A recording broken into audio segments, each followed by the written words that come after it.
ఇది కాదు, ఇది పెద్దది అక్కలు ఇచ్చింది. బుద్ధిప్రదే దేవి భుక్తిముక్తి ప్రదాయిని మంత్రమూర్తే సదాదేవి మహాలక్ష్మి నమోస్తుతే ఆద్యంతరైతే దేవి ఆదిశక్తి మహేశ్వరి యోగజ్ఞే యోగ సంభూతే మహాలక్ష్మి నమోస్తుతే స్థూల సూక్ష్మ మహారౌద్రే మహాశక్తి మహోదరే మహాపాప హరే దేవి మహాలక్ష్మి నమోస్తుతే పద్మాసన స్థితే దేవి పరబ్రహ్మస్వరూపిణి పరమేశ్వరి జగన్మాతర్ మహాలక్ష్మి నమోస్తుతే మహాలక్ష్మాష్టకం శ్వేతాంబరధరే దేవి నానాలంకారభూషితే జగతి స్థితే జగన్మాతర్ మహాలక్ష్మి నమోస్తుతే మహాలక్ష్మాష్టకం స్తోత్రం యప్పటేద్భక్తిమాన్నరః సర్వసిద్ధిమవాప్నోతి రాజ్యం ప్రాప్నోతి సర్వదా ఏకకాల పటే నిత్యం మహాపాప వినాశనం ద్వికాలం యప్పటే నిత్యం ధనధాన్య సమన్వితః త్రికాలం యప్పటే నిత్యం మహాశత్రు వినాశనం మహాలక్ష్మి భవే నిత్యం ప్రసన్నా వరదా శుభ.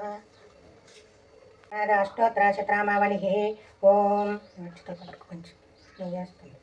ఓం భూతాత్మనాయ నమః ఓం అవ్యాయ నమః ఓం పురుషాయ నమః ఓం చరమాయ నమః ఓం జలాయ నమః ఓం భూతకృతే నమః ఓం శర్వాయ నమః ఓం చరణాయ నమః ఓం ముకుందాయ నమః ఓం అమేయాత్మనే నమః ఓం మంత్రాయ నమః ఓం నిధయే నమః ఓం ఆర్యాయ నమః ఓం ధనియే నమః ఓం కృతియే నమః ఓం ఈశాయ నమః ఓం తేజసే నమః ఓం గతియే నమః ఓం బలాయ నమః ఓం అజాయ నమః ఓం పణినే నమః ఓం యోగాయ నమః ఓం ఉదగ్రాయ నమః ఓం దీర్ఘాయ నమః ఓం సుదీర్ఘాయ నమః ఓం అవిఘ్నాయ నమః ఓం ప్రాణదాయ నమః ఓం పునర్వసే నమః ఓం ప్రాణదాయ నమః ఓం పునర్వసే నమః ఓం మాధవాయ నమః ఓం వహాయ నమః ఓం సిద్ధయే నమః ఓం శ్రీబలాయ నమః ఓం వామనాయ నమః ఓం అంశాయ నమః ఓం బలినే నమః ఓం కరాళినే నమః ఓం గురవే నమః ఓం ఆగమాయ నమః ఓం అలభ్యాయ నమః ఓం బుధయే నమః ఓం వరదాయ నమః ఓం సుఫలదాయ నమః ఓం భావయే నమః ఓం శశిబింబాయ నమః ఓం పవనాయ నమః ఓం ఖగాయ నమః ఓం సర్వవ్యాపినే నమః ఓం కామాయ నమః ఓం అనాశకాయ నమః ఓం పవిత్రాయ నమః ఓం అనింషాయ నమః ఓం పవిత్రే నమః ఓం విక్రమణే నమః ఓం మహేశాయ నమః ఓం దేవాయ నమః ఓం అనంతాయ నమః ఓం బోధనే నమః ఓం విచ్చయే నమః ఓం తారాయ నమః ఓం నీలాయ నమః ఓం ఆదిదేవాయ నమః ఓం శరవాయ నమః ఓం హరాయ నమః ఓం భాగినే నమః ఓం అచిరాయ నమః ఓం శూరాయ నమః ఓం అచ్యుతాయ నమః ఓం శౌర్యాయ నమః ఓం కుంభవే నమః ఓం నయాయ నమః ఓం తరయే నమః ఓం భీమాయ నమః ఓం గళాయ నమః ఓం కపిలాయ నమః ఓం లోహితాయ నమః ఓం విభవే నమః ఓం మాయాయ నమః ఓం దేనవే నమః ఓం వేదంగాయ నమః ఓం వాయనాయ నమః ఓం శౌర్యాయ నమః ఓం వంద్యాయ నమః ఓం దయానిలయాయ నమః ఓం తుష్టాయ నమః ఓం బంధనాయ నమః ఓం హరయే నమః ఓం నమః ఓం అనసూయాయ నమః ఓం బీజాయ నమః ఓం అంజితాయ నమః ఓం బలవంతే నమః ఓం మహాదేవాయ నమః ఓం సుఖదేవాయ నమః ఓం వత్సలాయ నమః ఓం దేవదేవాయ నమః ఓం శ్రీవత్సలాయ నమః ఓం దేవాదిదేవాయ నమః ఓం రవణే నమః ఓం కురువాసినే నమః ఓం భోజనాయ నమః ఓం శయానందాయ నమః ఓం వరాయణాయ నమః ఓం హరితాయనే నమః ఓం హనుమత్యే నమః ఓం మహాదేవాయ నమః ఓం బ్రహ్మరూపిణే నమః ఓం ప్రశాంతతనయే నమః ఓం త్రినాథాయ నమః ఓం త్రినాథ స్తోత్ర శతనామావళి సమాప్తం. ఇట్లని ఓ ఈ విప్రుడా, ఇదిగో అక్కడ కనబడుచున్న రెల్లు పొద కింద 3 పైసలు కలవు, దానిని తీసుకుని మేము చెప్పినట్లే చేయమని చెప్పగా బ్రాహ్మణుడు రెల్లు పొద కింద గల 3 పైసలు తీసుకొని శ్రీపురమునకు పోయి గంజాయి ఆకులు వక్కలు కొని నూనె పోల్చుకున్నట్టుకు ఏమీనూ లేనందున త్రిమూర్తులను కోరాను. బట్టలు నూనె పోల్చుకొని రమ్మని చెప్పిరి. ఇతడు అలాగుననే వెళ్ళి అడిగాను. ఈతడు పిచ్చివాడని వర్తకులు నూనె ఇయ్యకుండిరి. అంత ఒక పుషనాది పిలుకలి పాత్ర అడుగున గల దిగమట్టు నూనెను బట్టలో పోసి పైసా తీసుకొనిను. బ్రాహ్మణుడు కొంత దూరం వేగున వచ్చినప్పటికీ తెలుకలి నూనె పాత్రలో ఒక్క చుక్కైన నువ్వు లేకుండాను. అది చూచి తెలుకలు ఆశ్చర్యపడి మోర్చపోయాను. ప్రక్కనున్న వారలు వీని దుస్థితికి చింతించి తప్పు తెలుసుకొని బ్రాహ్మణ్ణి పిలిచి తప్పు మన్నింపమని ప్రార్థించి సక్రముగా నూనె కొలిచి ఇచ్చేది. ఆ వస్తువులను తీసుకొని పోయి బ్రాహ్మణుని త్రినాథులకు సమర్పించను.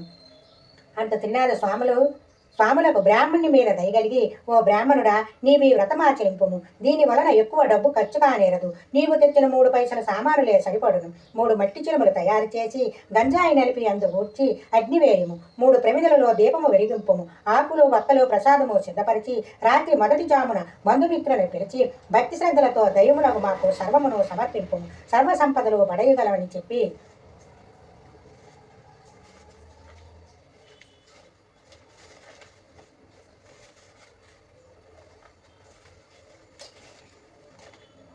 చెప్పగా వెంటనే ఆ విప్రుడు ఆ వృక్షముల వద్దనే పూజ ప్రారంభించెను. చిరుములు తయారు చేసి దట్టించి దీపారాధనకు ఒత్తులు లేనందున కొంచెం ఆలోచించి పై మీద గల ఉత్తరీయమును చించి ఒత్తులు చేసి దీపారాధనకు అగ్ని లేనందున కన్నులు మోచుకొని త్రినాథులను వేడుకోగా దీపములు వెలిగినవి. విప్రుడు త్రినాథులకు మేళా సమర్పించి వారి ఆజ్ఞను గైకొని తన గృహమునకు పోగుచుండగా దారిలో ఆవును దూడైను కనపడినవి. వారిని తోలుకొని ఇంటికి చేరెను. వెంటనే బ్రాహ్మణుకు ఐశ్వర్య ప్రాప్తి కలిగెను. భార్యా బిడ్డలతో సుఖముగా జీవితమును గడుపుచు ఆ విప్రుడు పురమునందు గల ఎల్లవారికి వ్రత విధానం ఎరింగించి నిత్యము తాను ఆచరించుచు సుఖముగా నుండెను. విప్రుడు చెప్పిన విధముగా ఊరిలో ఉన్న వారందరూ త్రినాథ వ్రతం ఆచరించుండగా వర్తకులందరూ ఓర్వలేక తమ వర్తకములు పడిపోవుట వలన రాజుగారి దగ్గరకు వెళ్లి ఫిర్యాదు చేసి అది విని రాజుగారు కోపంతో పురప్రజలందరినీ పిలిపించి త్రినాథులెవరు, ఎందులకు ఆ వ్రతము చేయవలను అని వికటాట్టాసముతో దైవదూషణ చేయొచ్చు. నా రాజ్యముందున్న ప్రజలెవ్వరును ఈ వ్రతము చేయరాదు. అటుల చేసినచో కఠిన శిక్షను జరిమానను అనుభవింతురు అని ఆజ్ఞాపించను. అంత రాజుపై త్రినాథులకు కోపం వచ్చి నీ కులమును కరిష్టం ప్రాప్తించునుగాక అని శపించిరి. వెంటనే యువరాజు ఆకస్మికముగా మరణించను. మరణ వార్త విని పురప్రజలందరూ విలవించుచు రాజుగారి కుటుంబమును ఓదార్చుచు భగవంతుని దూషించుచు మృతపుత్రునిపై శ్మశానమునకు తీసుకుని పోయి త్రినాథులకు రాజపై దయగలిగి ముసలి బ్రాహ్మణ రూపములో ఆ శ్మశాన వాటికకు వచ్చి అక్కడున్న వారిని చూచి మీ రాజుగారు త్రినాథులను దూషించను. ఆ తప్పు వలన మీ యువరాజు మరణించను. కావున మీ రాజుగారు త్రినాథులను రక్షింపమని ప్రార్థించి త్రినాథ వ్రతం ఆచరింపమనండి. ఈ యువరాజు బ్రతుకగలడని ముసలి బ్రాహ్మణుడు చెప్పి అంతర్ధానమైనారు. రాజు ఆ సంగతి విని త్రిమూర్తులను ప్రార్థించి వ్రతం ఆచరించెను. యువరాజు నిద్ర మేల్కొన్నట్లు లేచి కూర్చుండెను.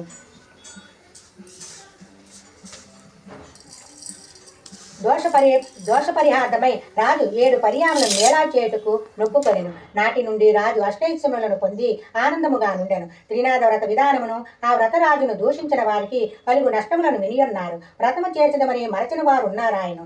సంశయము కలుగవచ్చును. పూర్వము స్వర్ణభద్రా నది ఒడ్డున ఒక పురములో వైశ్యుడొకడు కలడు. అతడు సముద్ర ప్రాంతమునందు వ్యాపారం అనర్చుచు ఒకనాడు త్రినాథ వ్రత మాహిత్యం మెరిగి వ్రతమనత్తునని మొక్కుకొనెను. కొంతకాలమైన తరువాత విశేష లాభమును పొంది వాడయందు ధనమును భద్రపరుచుకొని వ్రతము చేయుట మరచిపోయెను.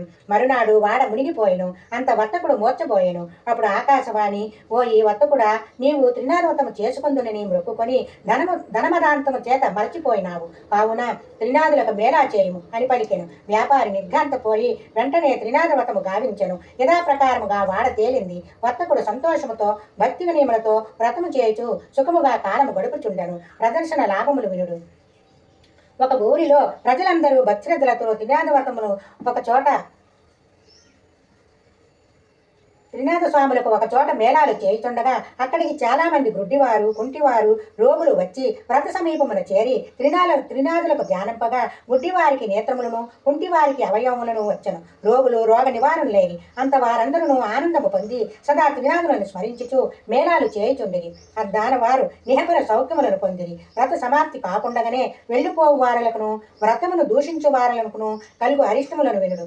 ఒక ఊరిలో వైష్ణవ భక్తుడు మేళా పూర్తి కాకుండగానే ప్రతిదినము వెళ్ళిపోవచుండెను. వానిని చూచి తక్కిన భక్తులందరూ వెళ్ళిపోవుటకు కారణమేమని అడిగినారు. అంత వైష్ణవుడు, నా గురువు గారు వచ్చేసరికి నేను ఇంటి వద్ద లేకుండాచో కోపింతురు. అయినను ఇక నుండి పూర్తయ్యే వరకు వెళ్ళనని చెప్పి అక్కడనే ఉండెను.